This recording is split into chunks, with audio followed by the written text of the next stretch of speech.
Kakak Hopefully Rio. lancar. Aku Ya, panggilnya kakak aja ya. Oke, siap Kak Karena nih. I think you're half of my age. Oh gitu. Oke. Ya, ini udah ada yang komen tuh, udah pada gemes nih. Anakku gamers banget gitu. Oh gitu. Wah, Oke. cocok. Oke nih. Buat teman-teman yang sudah join sekarang ini mungkin masih ada beberapa. Tadi aku lihat sudah ada beberapa sih, ada lebih dari ini ya harusnya ya. Dan mungkin masih ngambil minum atau apa gitu. Kita sambil nunggu ya. Tapi Oke, kita siap. pengen dengar juga nih buat teman-teman yang sudah hadir sekarang kan pasti kepo banget nih sebenarnya Kakak Rio ini itu siapa gitu ya. Terus profesi yang digelutin sekarang itu apa gitu. Mungkin bisa sekilas gitu Kakak Rio. Oke. Actually sekarang bisnis ya di bidang alat kecantikan sama kesehatan. Ya punya lebih dari 20.000 reseller di seluruh Indonesia. Jadi 20.000 ya. 20.000. Itu seluruh Indonesia 20.000 di seluruh Indonesia. Ya, Wow. dan beberapa di mancanegara juga. Ya, jadi memang awalnya starting tukang main game gitu ya. Jadi sering dicap kayaknya nggak bakalan bisa sukses lah apa segala macam kayak gitu. Tapi ya memang kalau kita sering main game itu jadi terlatih gitu buat ngejalanin kehidupan juga ada teknik-teknik sendiri yang kita bisa lakukan diaplikasikan dalam kehidupan kita. Jadi ya akhirnya apply di dalam kehidupan. Nah, banyak hal yang bisa diraih suksesnya istilahnya dengan mengembangkan itu. Terus aku juga develop Instagram namanya Lepasin Aja. Itu ada satu konsep tentang melepaskan emosi bawah sadar. Ya, jadi karena sering belajar, senang, suka, nah juga create something juga istilahnya yang buat berguna buat banyak orang lah. Nah kayak gitu. Jadi mainly memang di bisnis juga sebagai trainer dan coach juga. Tapi memang kalau income utama didapatkan dari bisnis kayak gitu. Jadi yang lain hobi. Jadi selain pebisnis juga seorang coach, trainer, dan juga itu tadi ya pakar pikiran bawah sadar gitu. Yes. Lebih kayak gitu ya. Oke. Seru banget kan ya teman-teman ya. Jadi kita akan lihat nanti transformasinya dari seorang maniak games menjadi Kakak Rio yang seperti sekarang ini gitu. Nah Kakak Rio, kapan sih mulai keranjingan games gitu ya? Terus kalau sekarang ini masih main nggak gitu? Kalau game itu pertama mungkin dari zaman Nintendo baru ada ya, Nintendo yang pertama. Jadi belum Nintendo. Jadi pertama kenal itu dari Nintendo, Sega. Tapi dulu awalnya memang dari Nintendo. Pertama kali Nintendo kecil keluar itu mungkin sekitar... Tahun berapa itu ya? Tahun 90-an? Saya lupa deh, SD. Pokoknya saya masih ingat SD banget ya? gitu. Sekitar mungkin jadi mulai SD, doyan banget, iya. kelas 2-an. Sekitar kelas 2 SD, demen banget. Tapi sebelumnya mungkin main Gamebot. Yang dulu kan ada yang kayak apa? Tetris, kayak gitu tuh. Yang ya, apa? Kalau dulu koboy-koboyan ya biasa ya. Yang kayak gitu-gitu ya. Tetris itu mulai belakangan masuknya. Kalau dulu kan yang hitam putih itu yang kayak cuman jalannya yang, yang gitu masih monokrom itu ya? Iya benar-benar. Iya, yang hitam putih belum ada layar ya. LCD soalnya belum dulu, ada, kan? Iya. Aku main juga. Oh gitu ya. Iya. Jadi dari situ sampai ya akhirnya ngikutin tuh semua perkembangan game kan sampai sekarang pun kalau ditanya masih main game nggak, masih tapi totally control. Jadi benar-benar kayak kalau aku mau main aku main, tapi kalau nggak main juga nggak main. Jadi kayak udah lama sih nggak main game, jadi kayak mungkin semingguan ke belakang nih mainnya cuma sedikit sekali, mungkin durasi nggak sampai setengah jam, nggak nyampe mungkin. Jadi memang intinya jadi lepas dari kecanduan itu yang penting menurut saya. Jadi salah tapi sempat kan, keranjingan atau kecanduan games ya? Kalau dulu jarang pulang ke rumah, main di luar terus gitu. Ya, pokoknya waktu zaman sampai nginep di luar rumah. Iya, waktu belum punya mesin sendiri, seringnya main di rumah teman gitu kan. Terus ketika ada time zone mulai eranya muncul tuh dulu, nah main di luar terus gitu. Jadi jarang di rumah tuh jarang. Jadi di rumah pulang sekolah tuh kabur biasanya, udah langsung ganti baju, ngilang lagi gitu. Biasa main di rumah orang atau ya main ke time zone gitu, bisa nangkring sampai malam sampai time zone-nya tutup. Kayak gitu. Jadi nongkrong di sono aja. Walaupun nggak main game, kadang-kadang ngeliatin orang main. atau cuman duduk berkomunitas di situ. Kalau zaman dulu kan belum ada online kayak sekarang kan. Jadi masih banyak kan mainnya yang community, teman-teman yang di sana sama-sama tukang main game. Nah kita nongkrong bareng, ngobrol-ngobrol kayak gitu. Jadi itu udah ada komunitasnya gitu juga ya? Terutama sekitar gamers ini. Munculnya dari waktu time zone mulai populer. Dulu SS dunia Sega ya namanya ya. Ya di Mega Dunia Sega itu di Citraland, nah itu saya sering banget nongkrong sana. Kita adu cetak skor gitu kan, siapa yang lebih tinggi, kayak gitu. Jadi kalau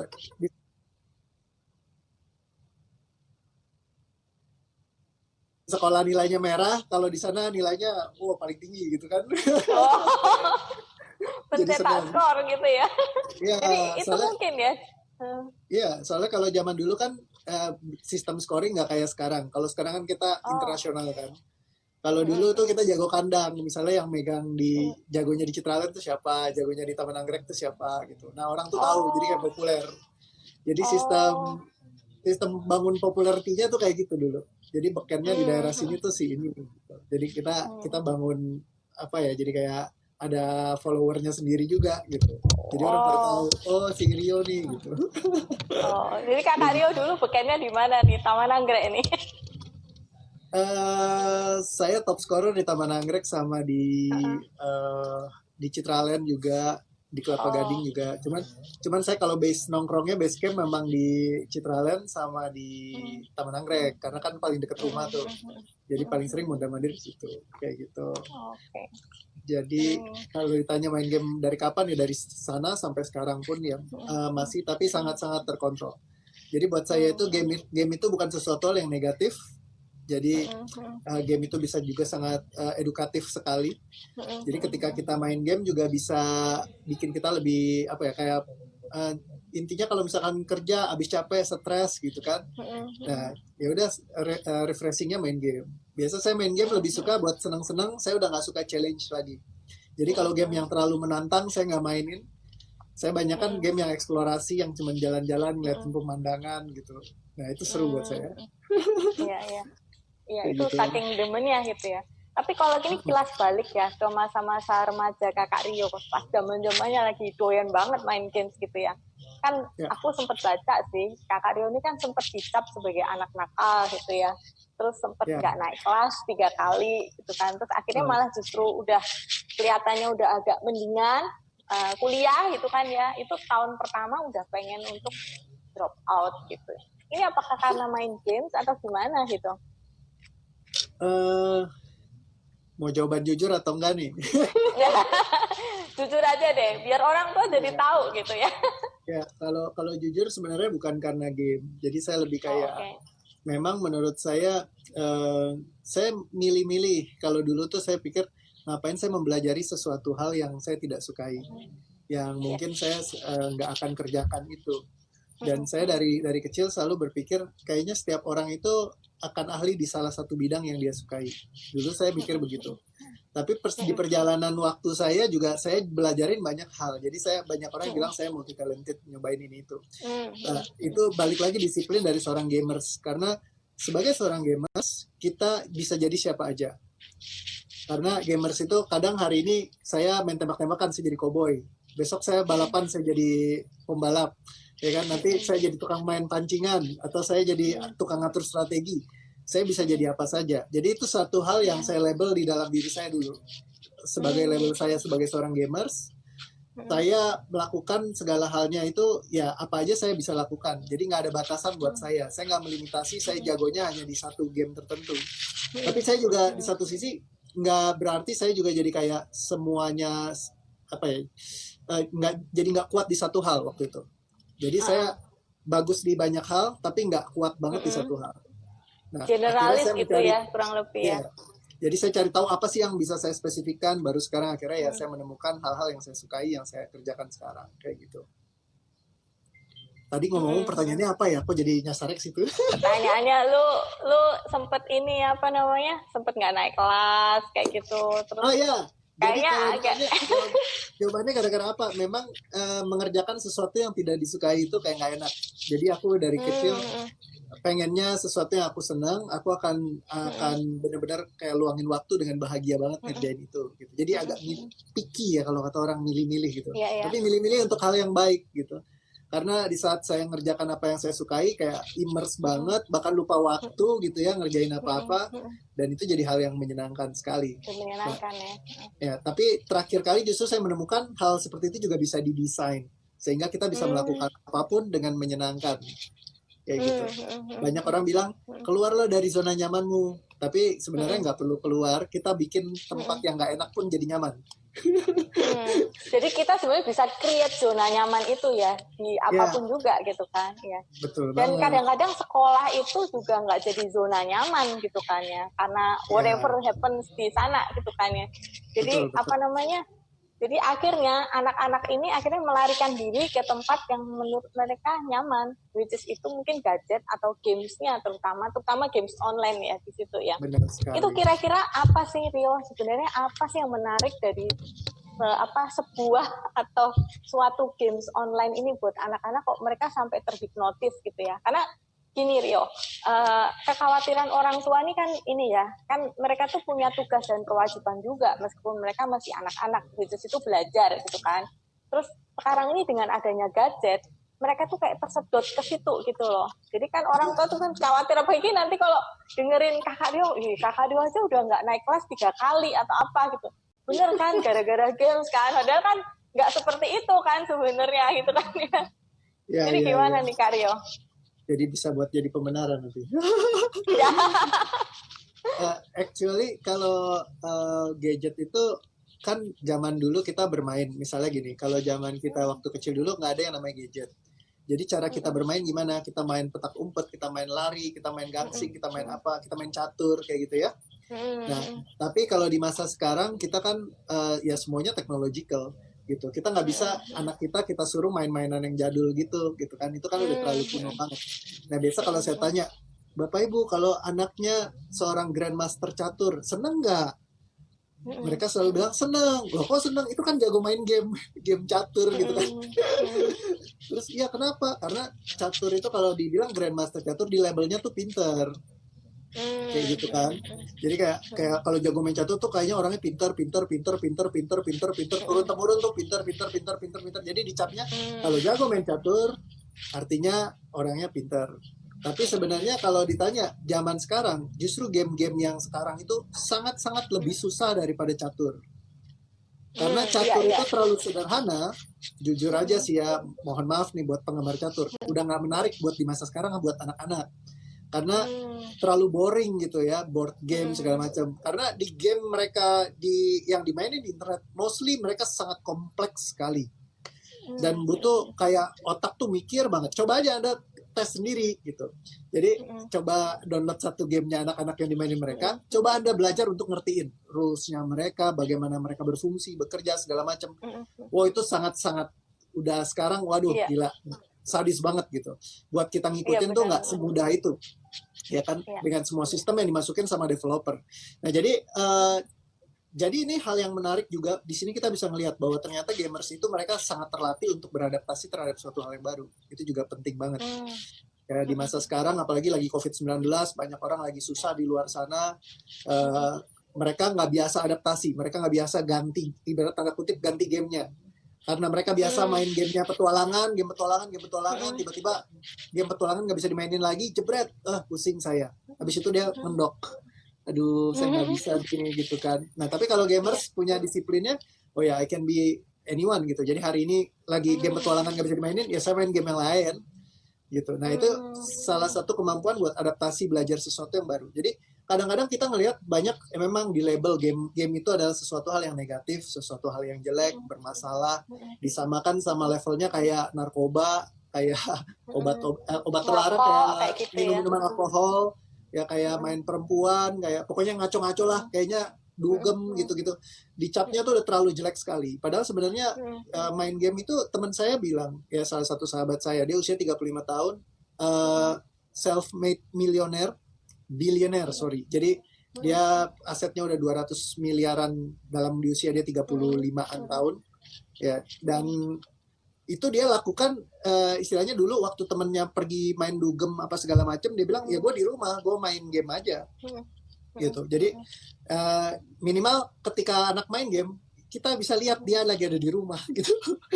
Dia nggak kemana-mana, dia nggak aneh-aneh kayak gitu kan, tanda kutip kan. Banyak anak yang keluyuran, nggak tahu juntrungannya kemana, perginya malam-malam keluar, kita nggak tahu, pulang bau mabok apa segala. Tapi kalau gamers ya di rumah aja dia kan, nangkring main gitu. Dan apa yang mereka sukai dan mereka engage, karena seringkali di sekolahan nilainya kurang bagus diomelin misalnya. Terus kalau misalkan nilai jelek apa segala macam dimarahin. Orang tua biasa kan ngebandingin sama anak lain. Anak lain nilai bagus, kenapa kamu jelek? Ya kan, anak kadang 80 dapat 8 atau 80 gitu ya, out of 100 gitu aja dimarahin kan. Kok enggak 100 gitu. Yes. Nah, kalau jadi gamers, dia senangnya apa? Kita main sebentar aja, terus tiba-tiba, hey, selamat, kamu dapat ini, kamu berhasil mencapai sesuatu. So, ada sense of achievement yang dirasakan sama si anak, sehingga setiap kali dia lakukan sesuatu, ada pencapaian.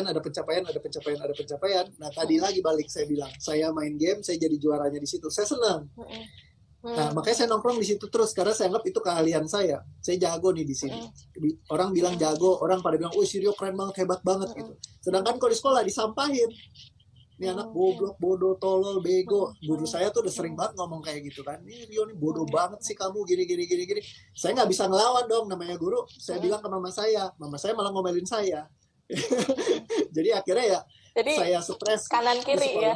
Iya, di sekolah stres, di rumah orang tua bukannya dukung saya, malah saya diomelin. Terus saya belajar, bukannya saya nggak belajar, saya belajar mati-matian, tapi nilai saya tetap jelek. Nah, mama saya kan nggak mau tahu, ngomelin aja pokoknya. Justru saya jadi mempertanyakan, kenapa kok gue kayak hidup tuh apes banget gitu. Kenapa nggak bisa kayak teman-teman yang lain? Nilainya bagus, mereka belajar, mereka bisa. Kenapa gue kok nggak bisa? Jadi kayak berasa lemot banget, kayaknya bego banget gitu. Tapi ketika ketemu game, wah, I can do this gitu. Dan ketika ada pencapaian seperti itu, bikin saya jadi percaya diri. Dari situ saya kelatih banget PD-nya.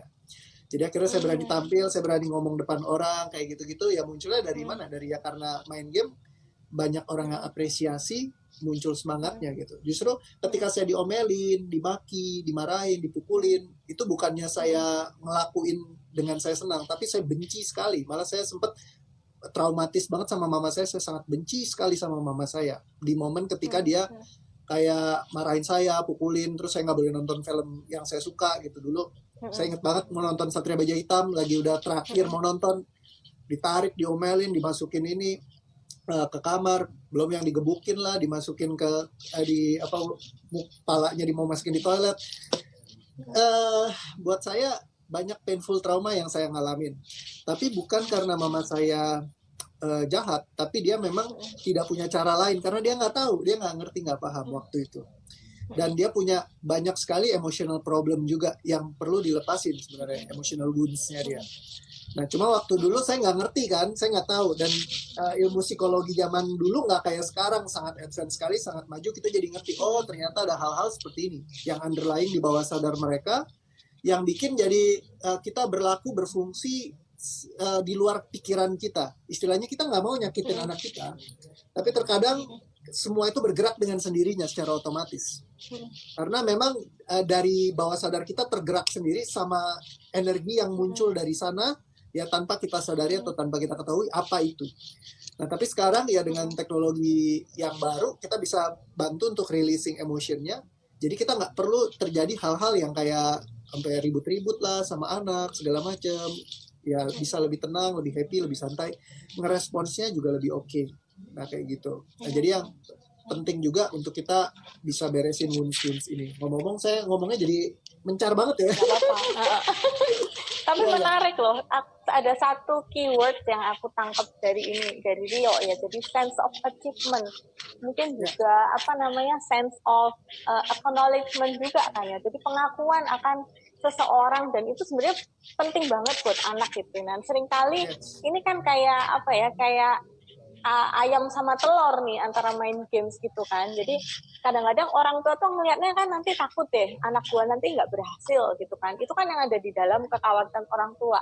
I can relate to that karena aku juga orang tua gitu ya. Kalau lihat anak main games terus kayak ketagihan nggak berhenti gitu ya, itu jujur sih aku khawatir gitu loh, ini apakah nanti akan sehari-harinya dia akan main game terus gimana nanti dengan matematika, gimana nanti dengan apa mungkin sains atau apa dan segala macam gitu kan. Jadi kayaknya itu terus, dan buru-buru itu ya kadang ngobrol sama orang tua aja kan nggak sempet gitu loh gara-gara main games, atau dia lebih demen ngobrol dengan temen gamersnya itu gitu ya. Nah itu yang jadi kayak keder-kederan gitu. Nah tapi sebenarnya inti dari itu semua tuh adalah sense of achievement yang ada di dalam games itu, yang mungkin bisa jadi refleksi gitu ya buat aku dan juga teman-teman orang tua yang lagi nonton saat ini, apakah kita memberikan itu ke anak-anak kita gitu.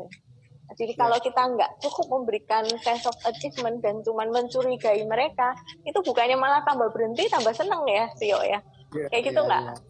Betul, itu salah satunya. Dan kalau kata Mai Basal ya, salah satu neurosemantics trainer dari Egypt, ya waktu itu saya ketemu sama dia pas lagi di Bali, kita lagi ambil course-nya L. Michael Hall, dia ngajar di sini ya, penciptanya neurosemantics.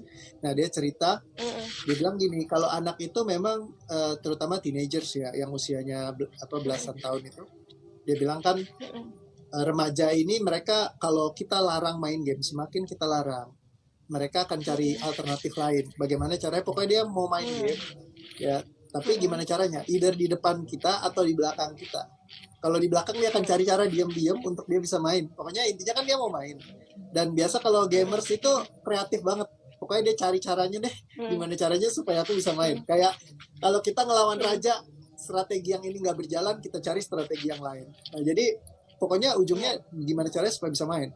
Nah, jadi apa yang bisa kita lakukan sebenarnya untuk menyikapi hal ini? Sebenarnya yang pertama adalah yang perlu kita bikin bonding memang. Ketika kita bisa ngakrapin diri sama dia, ya misalnya ngajak temenan dulu, ngobrol dulu, main bareng gitu ya. Nah, ketika udah terjalin komunikasi yang baik, kamu main apa sih gamenya gitu kan, ngobrol-ngobrol, akhirnya terbina hubungan yang baik. Ketika bisa kita bikin suasana kayak kita berteman lah, kayak sahabat. Ya kadang soalnya seringkali orang tua itu sifatnya otoriter. Jadi kayak dia yang lebih waktu itu saya pernah datang dibilang malah kamu nih orangnya terlalu sama orang tua, katanya kurang menghormati kata dia. Namanya orang tua itu laksana dewa ada di rumah kata dia. Saya langsung anjir gila lo, gua nggak mau ada dewa di rumah. Kenapa? Saya harus sempurna kalau depan dewa, nggak boleh salah. Kalau tak salah nanti masuk neraka, dihukum, dia kan dicambuk segala macam. Nah saya memilih untung saya bersyukur mama saya walaupun dulunya galak sekali, dia bertransformasi juga sangat luar biasa. Dan satu hal saya sangat merasa bahwa dia sayang banget sama saya dan saya bisa ngobrol kayak saya temen gitu. Jadi ketika saya bisa ngobrol kayak temen, semuanya bisa baik-baik aja, asik, senang gitu. Nah saya jadi kayak merasa oh kalau misalkan saya mau ketemu dia tuh nggak susah, terus dia bisa ngasih saya banyak saran, masukan.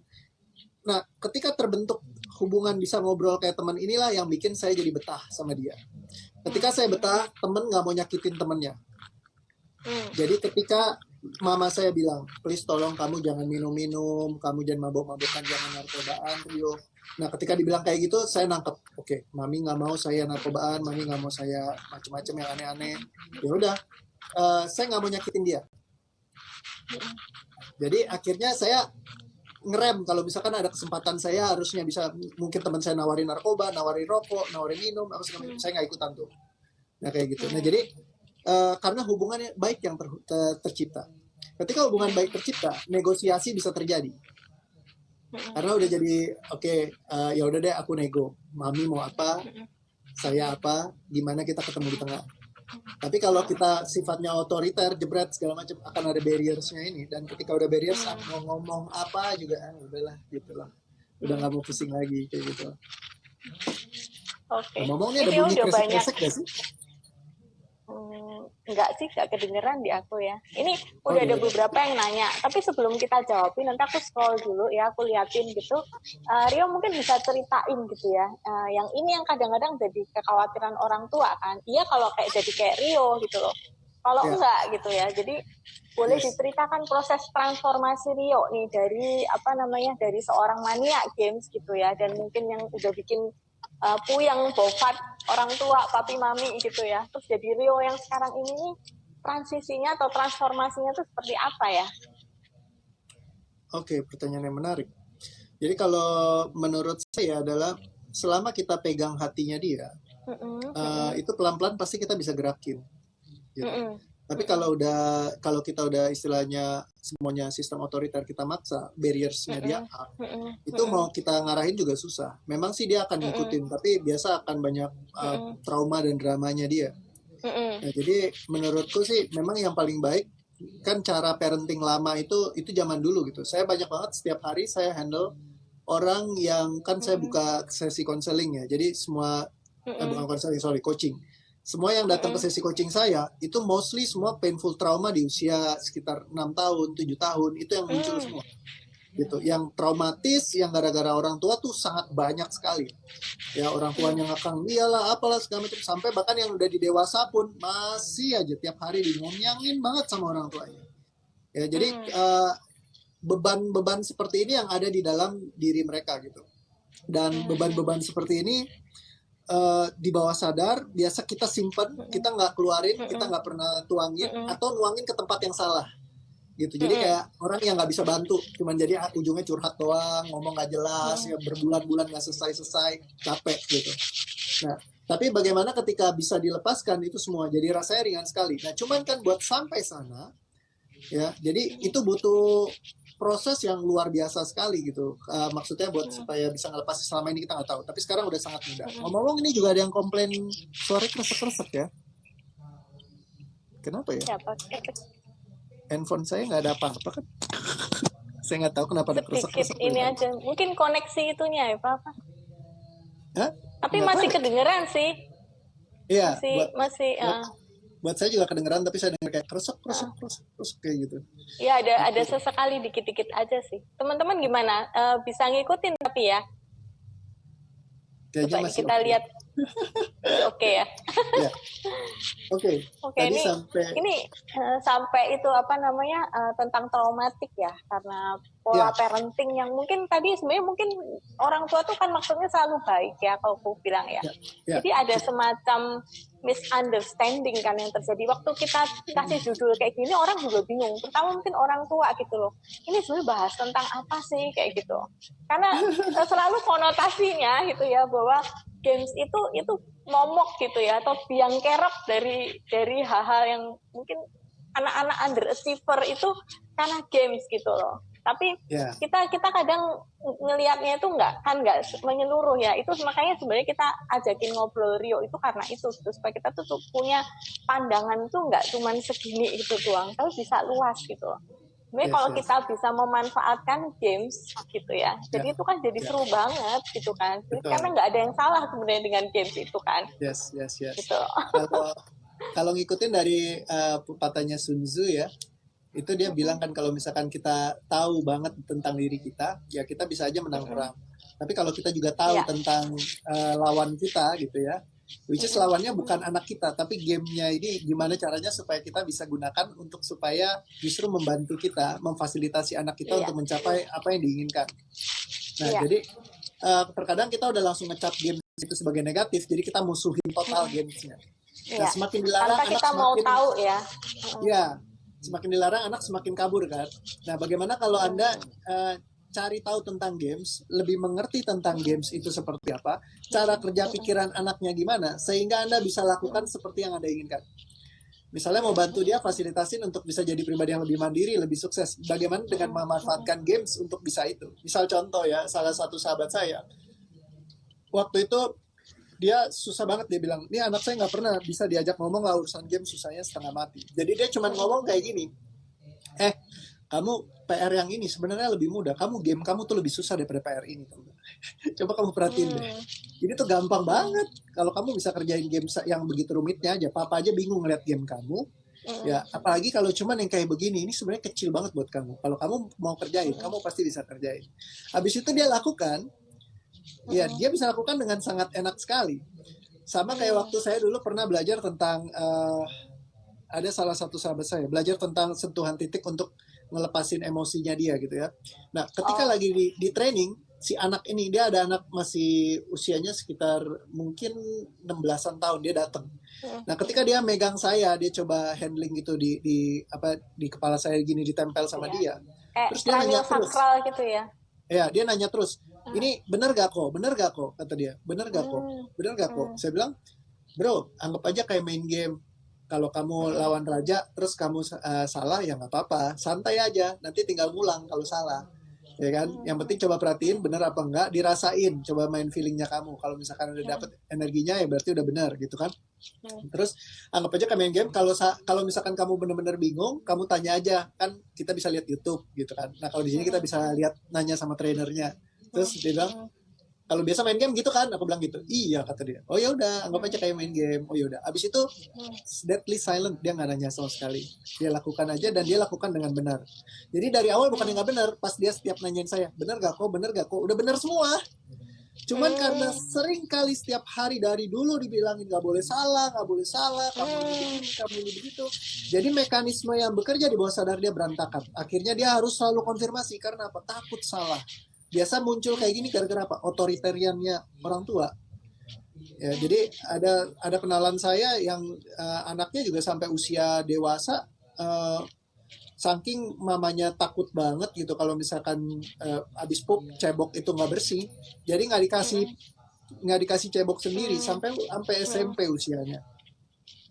Kan jadi kasihan banget gara-gara ya orang tuanya juga mungkin takut gitu kalau nggak bersih gimana. Nah, ketakutan orang tua ini yang perlu diberesin. Karena anak kan perlu belajar gitu loh, supaya dia bisa ngerti, bisa paham gitu. Akhirnya ketika dia mulai menyadarinya, akhirnya anaknya bisa lakukan sendiri gitu kan. Nah terkadang kita terlalu punya ketakutan di kepala kita ini terlalu banyak sekali gitu, crowded gitu seorang orang tua. Apalagi selalu ngomongin kanan kiri, ngebandingin sana sini, anak sini lebih bagus, anak situ lebih keren, kepala langsung pusing. Nah ketika pusing, kita lemparnya kemana? Stresnya lempar ke anak juga. Akhirnya itulah yang bikin jadi trouble. Ya sebenarnya banyak hal yang tidak perlu dipermasalahkan jadi dimasalahkan. Akhirnya jadi perang terus kayak gitu. Nah ini yang perlu kita memang beresin supaya apa, hubungan antara kita dengan anak tuh jadi nyaman, anak juga jadi kayak nggak terbebani. Intinya banyak sekali kadang-kadang dari usia anak masih muda aja itu dari kasih PR-nya cibun banget, harus bisa lebih dari orang lain gitu kan, hajar terus. Karena apa? Kalau anaknya kenapa? Biasa orang pakai alasan supaya anak saya nanti sukses, nggak susah. Tapi sebenarnya itu cuma pembenaran aja. Yang di belakang banyaknya apa? Selama ini saya ribuan orang yang saya pegang, lari-larinya adalah pencapaian diri sendiri. Karena kalau anak gue bisa, gue bangga. Pas lagi cerita kumpul arisan, gue gimana anak lu? Anak lu keren gitu kan. Jadi akhirnya jadi perbandingan, akhirnya jadi ngadu-ngadu antara orang tua gitu.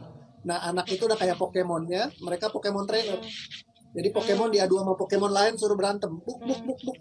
Wah kamu kalah, bego kamu, goblok kamu. Terus dipecut lagi, Pokemonnya disuruh latihan, adu lagi sama Pokemon lain. Begitu menang, dia yang bangga. Gue menang, Pokemon gue hebat. Kayak gitu. Jadi memang kebanyakan seperti itu. Maaf ya kalau ngomongnya direct nih. Ya, nah, iya, tapi Rio ini menarik banget. Jadi itu yang kadang-kadang memang apa ya, tidak disadari oleh orang tua ya. Jadi sebenarnya pada saat mendidik anak itu egonya yang main sebenarnya gitu. Jadi nggak menyadari bahwa anak itu seorang pribadi tersendiri gitu, yang bukan egonya dia gitu kan. yes, ya ini mungkin bisa jadi pemikiran gitu ya. Bukan berarti ini kita sedang apa ya, sedang mengkoreksi nih cara kita parenting gitu, tapi kita kan mau bertumbuh kan gitu. Nah ini ternyata yang ikutin kita tuh bukan cuma orang tua, ini ada seorang gamer juga, BG Has ya. Jadi dia bilang gini, saya main game padahal sudah ditentang sama orang tua. Sekarang saya malah kuliah di jurusan games buat ngebuktiin kalau di games aku juga bisa sukses. Jadi ini curahan hati mantan anak-anak ya. Aduh, iya. Iya. Yes. Seru juga. Ternyata kita menarik hati juga ini ya. Bukan cuma orang tua gitu ya. Karena ngomongnya mungkin soal games gitu. Ya, betul, nah kalau ini dari orang tua, ini sambil jawabin ya Rio ya. Dipukul. Boleh. Saya juga suka ngomelin anak kalau kelamaan main games, tapi nggak sampai mukul sih gitu. Jadi ini yang sering kali ini ya. Terus sama yang tadi Rio, yang soal kita ngobrolin dengan anak ya, connect dengan anak. Nah masalahnya kalau orang tua tuh nggak tahu nih kan, gamesnya kan kadang-kadang apa ya, bener-bener di luar jangkauan kita sih gitu. Kalau aku kayaknya mungkin taunya ya Minecraft, terus apa Angry Bird kan gampang banget gitu ya. Tapi yang dimainin anak-anak sekarang ini kan kompleks banget gitu, sampai namanya aja nggak tahu. Terus itu kenapa, tujuannya apa, terus apa namanya gamesnya itu sebenarnya ngapain, kayak gitu tuh kan rumit buat orang-orang yang jadul gitu ya kayak aku. Ini gimana nih Rio? Justru tanyakanlah sama mereka. Jadi kayak, ini game kamu nih game apa sih? Ceritain dikit dong biar mama tahu juga. Nanti kan dia ceritain gitu, dan semakin dia ceritain kita jadi semakin bisa respect sama dia, mengetahui bahwa segitu kompleksnya tapi dia bisa memahaminya. Kadang karena kita udah ngecap negatif, jadi udah ini. Jadi kadang dengan bertanya seperti ini kita justru jadi bisa belajar sesuatu. Oh ternyata anak saya ini bisa melakukan komputasi kompleks ya, karena terkadang misalkan kalau main game strategi ya, apalagi mau nyerbu ke satu benteng musuh aja, kita udah harus tahu apa resource yang kita perlu bangun, kita harus kerjasamanya gimana, kapan harus nyerang, timingnya seperti apa, kapan mau maju, tim kita di mana, bagi tugasnya kemana. Itu sistem manajemen yang nggak mudah, ya kan? Bayangkan kalau kapasitas itu dia lakukan di dunia nyata. Ya saya ngeliat ya sahabat saya itu, dia karena jago main game, dia jago sekali untuk mikirin semuanya. Jadi kayak sangat-sangat piawai sekali untuk ngelihat secara gambaran besar. Ya sama kayak memahami, kalau buat saya pribadi, memahami struktur bagaimana pikiran dan tubuh pikiran dan jiwa manusia bekerja. Saya belajar dari sana sini, saya ambil semuanya, ya resources saya adukkan jadi satu, sehingga saya bisa ciptain satu simple method yang baru. Gitu ya, yang teknik DOA, TRT.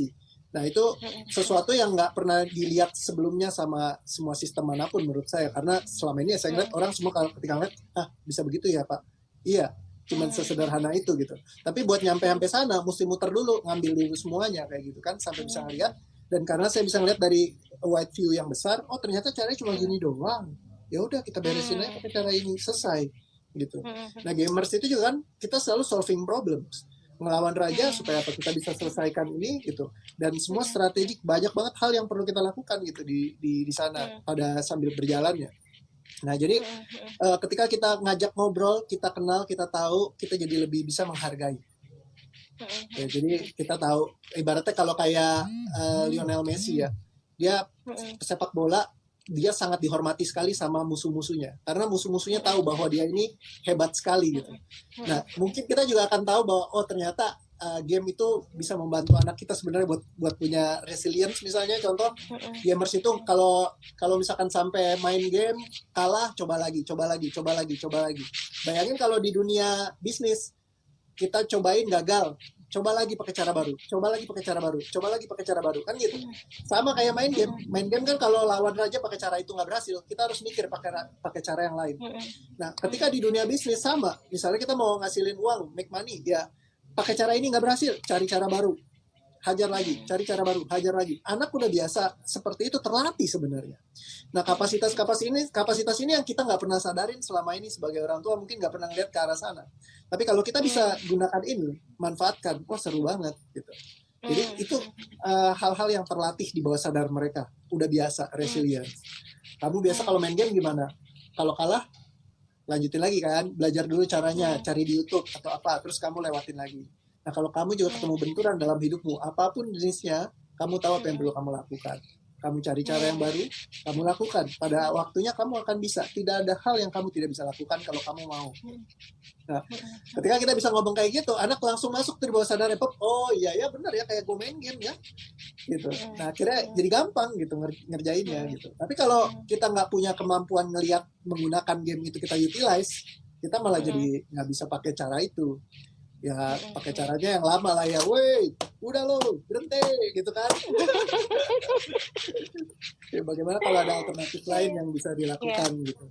Ya, kayak gitu. Padahal itu sebenarnya bisa jadi powerful tools ya untuk tadi itu ya, membangun mindset ya. Satu membangun mindset, terus membangun ini karakter juga kan ya, Dio ya. Dan itu yang kadang-kadang kita suka nggak ngerti gitu loh. Aku sendiri pernah lihat satu film tentang satu perusahaan gitu membuat games ya.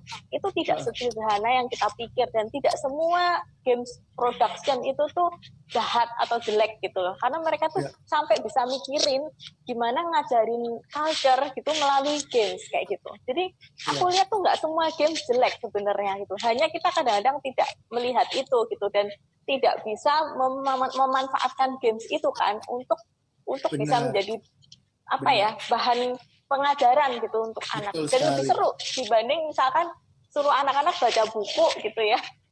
Atau mungkin melototin apa gitu ya. Tapi dengan mereka doing something itu kan engagement-nya kan tinggi ya, Rio ya.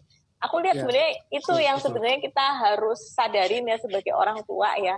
Ya harus riset gitu ya, harus paham meskipun mungkin sedikit ya dan semua murid, semua guru. Kalau kita nggak paham ya suruh anak kita aja ngajarin kita gitu kan ya. Benar.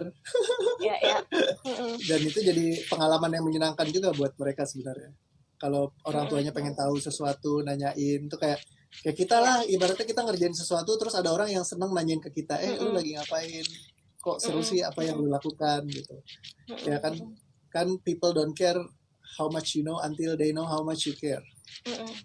Jadi itu juga bagus banget sih. Jadi kurang lebih kayak gitu. Tapi memang hal ini terjadi karena banyaknya framing massal bahwa game itu adalah sesuatu hal yang negatif karena apa orang takut adiktif. Tapi kalau kita bicara adiksi, semua hal bisa adiksi. Kita baca korannya bisa jadi adiksi kita nonton TV bisa jadi adiksi kita, ya kan? Kita kerja pun orang bisa ada yang workaholic. Intinya semua hal bisa jadi adiksi. Bahkan ngerokok apa segala, ya kan? Itu jadi adiksi. Nah, kita harus bisa misahin antara adiksinya sama ininya sih, kayak gitu. Jadi jangan game itu dianggap sesuatu yang menakutkan. Iya. Belajar aja bisa jadi adiksi kan gitu ya. Kayak aku sempat adiksi sama belajar gitu. Jadi ikut training tuh sampai nggak pilih-pilih lagi gitu loh. Sampai aku melihat bahwa ini nggak efisien gitu loh. Jadi ini benar-benar nggak menolong aku untuk bertumbuh. Saking adiksinya gitu. Ya. Betul banget. Itu sama. Tapi belajar itu dianggap sesuatu yang benar. Jadi walaupun kita adiksi dalam belajar, orang nggak ada yang ngomelin kita. Karena kelihatannya pinter. Iya, adiksi dalam bekerja nggak ada yang ngomelin kita. Saya juga pernah masuk dalam kondisi itu soalnya. Tiap hari belajar terus ya. Padahal itu pelarian saya. Saya jadi dibilangnya, ini banyak sertifikasinya, orangnya hebat, banyak belajar apa segala. Jadi achievement saya tuh. Nah, akhirnya jadi saya banyak semuanya saya ikutin, segala macam saya ambil sertifikasi. Pas terakhir baru saya mikir gila ya ngapain gue gitu kan. Akhirnya baru bisa aplikasiin dalam hidup dengan ya hal-hal yang lain yang bisa saya fungsikan dan kerjakan. Itu lebih seru lagi. Oke. Iya, benar. Dan itu nggak sehat gitu. Kita waktunya tinggal dikit, tapi aku tertarik nih. Ada satu yang komen gini nih dari Mbak Emma ya. Anak zaman now malah lebih jago gitu main game atau gadget gitu. Bagusnya mereka jadi lebih kreatif. Nah, tinggal pintar-pintarnya orang tua untuk manage waktunya gitu. Betul nggak nih Kakak Rio? Bener banget. Jadi bantu mereka untuk bisa manage waktunya dengan cara apa? Ajak berteman dulu aja. Ketika kita bisa berteman, itu akan sama-sama ease buat mereka lah dan ease buat kita juga. Jadi lebih nyaman kita buat komunikasikan. Sehingga akhirnya bisa terbangun kerjasama yang baik gitu. Sehingga kita bisa atur sama mereka. Kira-kira mau berapa jam mereka mainnya atau segala macam kayak gitu. Kalau menurut My Basal sih sekitar 1-2 jam sehari masih oke. Itu oke ya. Masih oke. Kayak gitu. Nah, orang tua pun nggak apa-apa juga main game ya, tapi bagus sih. Aku kadang-kadang suka involve gitu ya, tapi ya main dengan bego-begonya ya, karena benar-benar kompleks, benar-benar. Aku apa ya namanya setuju banget gitu deh. Game sekarang itu udah benar-benar out of my mind lah. It's very complex. Jadi very complex dan itu justru menurut aku memang penting banget gitu loh, karena sekarang ini zamannya zaman uncertainty kan, jadi segala sesuatu serba nggak pasti. Terus kita harus cepat moving dari satu hal ke hal yang lain. Kalau ini nggak work, how we can solve it gitu kan. Dan itu mereka dapetin dari games kan gitu. Games yang baik ya gitu. Iya, dan sekarang itu kan semua sistem edukasi cuma menghafal. Kebanyakan kayak yang kemarin dibilang sama Gary V kan, Gary Vaynerchuk. Dia bilang kalau banyak dari dulu semua sistem edukasi kita adalah cuma masalah hafalan. Lu udah hafal terus ditanyain lu bisa jawab karena apa? Lu hafal di sini. Tapi justru hafalan itu hal yang paling gak berguna di dunia ini saat ini. Kenapa? Karena lu tinggal Google. Semua orang punya handphone. Yang lu jago ngafal segala macem, gue tinggal Google, plop, 3 detik udah keluar hasilnya, sama kayak lu ngafalin seumur hidup lu gitu kan, gue tinggal cari gitu. Nah jadi itu udah boleh dibilang ya skill yang nggak terlalu fungsional lagi, tapi bagaimana berpikir taktis, mendalami sesuatu, mengerti satu hal sampai benar-benar kuat sekali. Nah itu adalah skill-skill yang justru malah sangat dibutuhkan di masa seperti sekarang. Nah, jadi kalau menurut dia seperti itu, karena semuanya ya sistem edukasi yang lama adalah it's all about hafalan. Kalau kita hafal, nilai kita bagus. Nah, kalau buat cari hafalan gimana caranya, strateginya? Gampang, belajarin aja ilmu strategi menghafal, selesai. Ada ilmu loci misalnya, ya kan, bisa buat ngafalin banyak gitu kan. Ikutin Jim Kwik ya. Iya, ikutin Jim. Kita bisa banget ikut Jim Kwik ya, atau kalau di Indonesia kita punya SGM ya kan, Super Great Memory. Belajarin itu selesai gitu, gak usah repot-repot, nilai sekolah pasti bagus terus ya kan, terus tinggal tambahin pakai mind mapping misalkan buat kreativitas, udah selesai dia. Akademisi itu udah gampang banget sebenarnya kita kuasain kalau kita tahu caranya. Balik lagi nih cara berpikir orang gamer. Iya. Tapi bener sih Rio, jadi aku pikir ya kalau sekarang ini kan semua kan serba nggak pasti ya. Kalau kita tuh selalu ngeliatin hal-hal yang kita hafalin gitu ya, itu udah ketinggalan banget gitu loh. Jadi kita itu nggak bisa lagi dengan kayak begitu gitu loh. Jadi ya kalau kita mau left behind ya silakan aja gitu kan. Dan kita itu harusnya jadi satu awakening gitu di dunia pendidikan kita gitu kan ya. Yes. Gitu. Kadang-kadang aku setuju banget gitu. Tebel kan nih, masa mesti ngapalin kapan ini lahirnya Christina Marta Tiahahu? Ya lu Google aja selesai. Google aja. Iya, ngapain gue pusing gitu kan.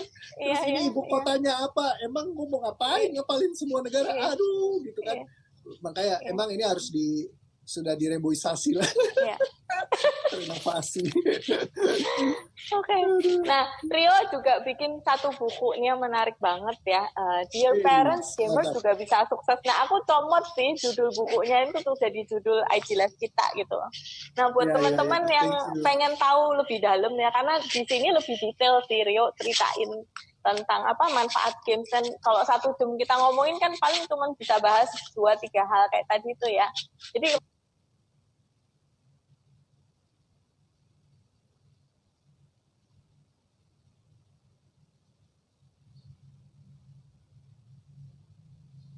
kalau di sini banyak banget. Jadi how we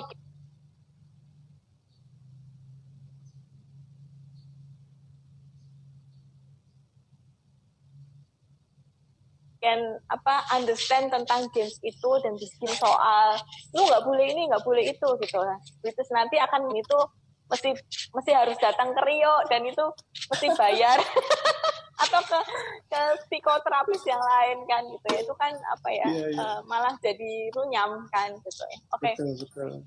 Nah, Rio, mungkin sebagai penutup lu mau kasih tahu apa nih ke orang tua? Mungkin 3 things yang mereka harus aware dan harus ingat terus gitu. Dan salam juga, ini ada Pak Edi juga ikut kita. Hei, ada Pak Edi. Halo Pak Edi. Wah, ini writing coach saya nih. Iya. Yang jasanya luar biasa, bantu sampai bukunya selesai. Iya. Itu terus sama Pak Edi. Thank you. Oke, ya Kak Ning. Jadi kalau misalkan dari saya sendiri, intinya adalah jangan anggap gamers itu sebagai musuh. Ya, jangan anggap game sebagai musuh. Ya, musuhnya adalah ketidakingintahuan kita, atau biasa dibilang ignorance-nya. Jadi kadang-kadang kita nggak mau pusing, udah kita omelin aja, kita marahin aja gitu. Kita nggak mau belajar sesuatu, kita nggak mau tahu, nggak mau ngerti gamenya, misalnya nggak mau ngerti anak kita. Ya kalau misalkan kita mau belajar untuk memahami mereka, akan sangat mudah sekali untuk kita bantu intervensi, sehingga jadi lebih mudah kita komunikasinya terbentuk, terjalin.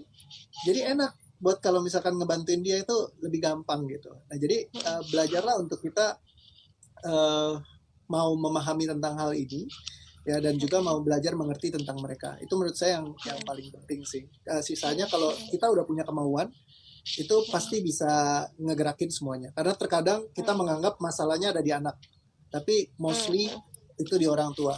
Kemarin juga saya baru handling satu case, anaknya dikirim sama orang tuanya, saya bilang saya nggak mau, saya maunya ketemu sama orang tuanya.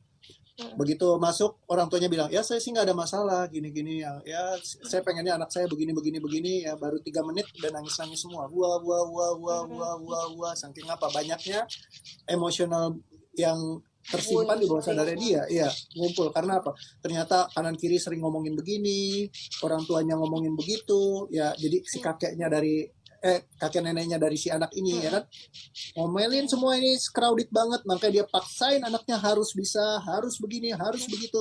Jadi emotional wounds-nya perlu diberesin. Kalau kita masih punya emotional wounds, apa triggernya? Kita gampang marah, kita nggak sabaran, apa-apa kita main tangan, kita gampang apa istilahnya teriak-teriak, ngomel, itu problem bawah sadar yang perlu kita beresin. Mau ngeberesin anak, paling simpel, beresin diri sendiri dulu, itu paling mudah. Karena Tuhan tidak mengubah keadaan suatu kaum sampai mereka mengubahnya sendiri. Ya, kalau mau mengubah anak kita setengah mati lah, mendingan mengubah diri kita sendiri dulu. Nanti habis itu semua keadaan kita bisa berubah, dan Tuhan ikut campur tangan mengubahkan semuanya. Nah, itu cara paling asik buat ngebantu si anak ini. Ya, mungkin saya rasa itu tadi berarti dua hal yang sangat dominan ya. Kalau misalkan yang ketiga ya, saran saya adalah baca bukunya. ini bukunya. Kita ada di Gramedia ya. Ya, soalnya memang isinya bagus sekali ya. Jujur buat saya ini buku yang underrated banget, maksudnya kayak banyak orang yang belum tahu, belum dengar, belum ini karena keburu COVID ya. Tadinya kalau keluar sebelum COVID mungkin rame deh, seru. Cuman nih keburu COVID, jadi banyak yang nggak tahu tentang buku ini. Saya juga belum sempat promosiin karena kesibukan yang lain. Ya, jadi saya sangat sarankan Anda baca deh, karena akan banyak insight yang berbeda. Karena saya tulis memang dari sudut pandang yang lain, dari istilahnya saya belajar banyak sekali ilmu teknologi pikiran. Ya, jadi kalau sertifikasinya banyak kalau Anda lihat gitu ya, belajarnya juga bukan sembarangan, tapi karena saya passionate. Ada orang yang kalau belajar kuliah dibayarin orang tuanya. Nah, saya belajar ini tuh ngabisin miliaran buat saya belajar sendiri karena saya sangat suka sekali. Jadi saya lakukan karena saya passionate dengan ini. Nah, jadi ditulis di buku ini adalah isinya passion saya semua yang saya tuliskan dari pengalaman saya sendiri. Gitu. Kalau biasa banyak yang nulis mungkin dari sudut pandang orang yang nggak pernah main game sama sekali, misalnya ya. Tapi kalau saya pribadi, saya main game, saya ngalamin sendiri kecanduan game sampai saya bisa keluar dari gamenya. Nah, semua story-nya saya tulis di buku itu gitu. Nah, jadi ini akan memudahkan sekali buat Anda lebih memahami, oh cara kerja pikirannya gamers tuh begitu. Habis itu apa yang terjadi? Anda jadi tahu mau langkah kemana, Anda udah ngerti, oh dia mau kesini, dia mau kesini kayak gitu. Jadi bisa membantu. Jadi komunikasi dengan anak juga akan lebih lancar ya. Oke. Yes, Oke, ini waktunya sudah hampir habis nih, tapi belum diperingati, tapi takutnya nanti itu hilang lagi. Kayaknya hilang aja kan nggak lucu gitu kan ya. Cuma sebelum kita tutup ya, Rio ya, dan juga teman-teman ya, karena tadi Rio sempat bahas juga tentang emotional wound yang itu yang seringkali jadi penghalang orang tua itu untuk menjadi bukan parent yang perfect ya. Kita tuh sebenarnya nggak perlu jadi parent yang perfect, tapi just enough parents itu sebenarnya udah cukup buat anak-anak gitu ya. Jadi jangan sampai tuh rantainya tuh terus gitu ya. Kita harus putusin rantai itu kan gitu. Jadi stop di kita aja gitu. Jangan perfect buat orang lain tapi nggak perfect buat anak kita. Iya betul.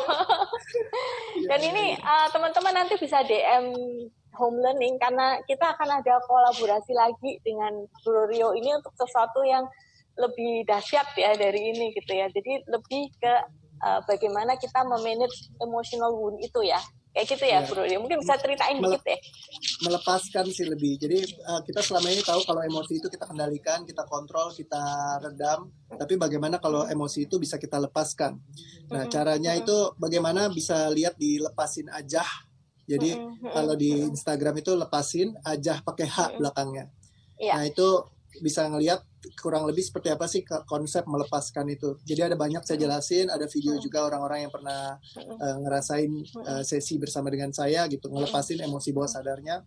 Nah, di situ bisa ngelihat kayak gitu. Nah, nanti kelanjutannya kita akan terus-seruan bareng sama Kak Ning nih. Jadi aku pastikan kontak. Ini ya, catetin ininya ya. Jadi IG-nya lepasin aja ya. Jadi bisa tengok-tengok dulu di situ. Terus nanti yang interest untuk gabung dengan sesi kita yang lebih seru lagi ini dengan Kakak Rio gitu, bisa DM homelearning.id. Oke. Ini juga ada nih, kayaknya ada alumni juga dari Lepasin Aja ya. Katanya plong setelah dilepasin. Ada beberapa ya. Oke. Iya, ada Emma. Ada pilot car wash nih juga nih. Iya. Juragan kita. Oke. Apa kabar, Bro? Terima Ya, kasih untuk teman-teman udah join di sini, juga thank you untuk Kakak Rio yang sebenarnya sibuk banget ya. Saya kemarin tuh sampai aduh bisa nggak ya gitu ya. Tapi ternyata Kakak Rio ini karena memang bener-bener concern gitu ya untuk parents gitu. Jadi waktu liatin kita gitu ya langsung oke, kita collab, kita sama-sama untuk sharing dengan teman-teman. Hopefully ini apa yang kita obrolin ini jadi sesuatu yang bermanfaat gitu untuk teman-teman kita semua gitu ya.